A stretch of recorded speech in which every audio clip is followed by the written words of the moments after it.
Today we are going to be talking about A Quiet Place. This is actually the second time I have recorded this. The first time I made the entire video and I forgot to push record. Happens to the best of us. A Quiet Place is a thriller, horror, whatever you want to call it, made by John Krasinski. He holds the main role of this, he's the main writer on this, and he's the director of this. It seems to be some kind of trend that comedy actors are going out and making thriller, horror, whatever. To me, this is more of a thriller. I personally would not have gone to see it if it was a horror movie, but I had heard that it's a thriller movie, so here we are. Although there are a few times that I jumped into this movie, mainly I was just on the edge of my seat. If you don't know about A Quiet Place, I'll tell you. A Quiet Place is set sometime after an alien or monster invasion. It never really tells what it is, but I'm assuming it's an alien invasion. It follows a family sometime after the invasion learning to cope with how to survive. How to survive is you have to remain entirely quiet, because the alien species that has invaded us hunts purely on sound. They are blind, and they have an amazing sense of hearing. So they have to adapt their life by learning sign language. Being barefoot, they cover up their tracks where they're going to walk using sand. On top of that, they've moved out into the middle of nowhere, into their barn instead of their house to make less noise. It's actually very interesting because in the times you see them go into the house, they actually have little paint smears everywhere where you can step without it making creaking noises. The family is of John Krasinski, Emily Blunt, who have amazing chemistry, obviously. I mean, they're married in real life. If they didn't have actual chemistry, I'd be a little worried about their marriage, but they seem to be doing great by this movie. And they also have 3 kids and another on the way. The oldest is a daughter who is deaf in the movie, and fun fact, also deaf in real life. And then they have 2 younger boys. They're all phenomenal actors, actually. Great child actors, which nowadays is hard to find and is essential to this movie.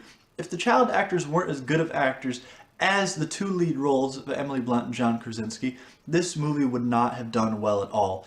A thriller requires great acting so that it pulls you into the movie. I really only have 2 gripes with this movie. I'll tell you one in a minute. Another one right now is the fact that they have a child on the way. Because the movie starts like 70, 90 days in, I can't exactly remember when. And then it skips to over a year into the alien invasion, where the mother is about 8 months pregnant. That tells me that they had sex and she got pregnant during this alien invasion where they have to remain completely quiet or get murdered. They'll get murdered if they don't remain completely quiet. An interesting fact about babies you might not know, they're fucking loud. So it's incredibly irresponsible. I have 2 gripes with this. One of them is the fact that they were so irresponsible to have a baby when they can't make any noise or else they'll be murdered. Whatever. I mean, it creates a lot of tension. Other than that, it's a very good movie. And my other gripe, I'll just tell you now, is the ending. It's a bit abrupt. I mean, I don't mind it too much. It's just a bit abrupt. Other than that, this is an utterly phenomenal movie. The tension is great. John Krasinski, he is really coming into his own as an actor. I mean, it might be a bit late to say that. He's been doing this for decades now. But he had The Office, and I never saw him in any other role other than a comedic role. Then he had 13 Hours, which he was amazing as an action hero. And now you have this. Not only is he showing that he could be an amazing comedic actor, amazing action star, an amazing thriller/horror actor, he's stretching his legs as a director, and for a first go-round, just beautiful work. Every single thing in this felt necessary and precise. It has a short run time, about an hour and a half. I wouldn't have minded to have sat through 2.5, 3 hours, 4 hours of this, but there was no wasted time and it was all essential.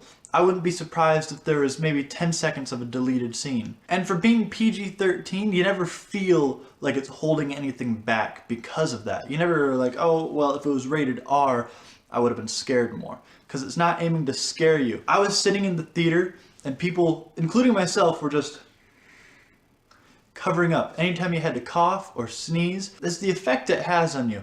And if a movie can have that amount of effect on you, then it's done its job well. Now, I don't know if it'll transfer over to the small screen, but I'm gonna try it out. I'm gonna buy this the moment I can. In the end, I'm gonna give A Quiet Place a 9.8 out of 10. But anyway, thanks for watching, guys. Make sure to like, comment, subscribe, and check out my other reviews.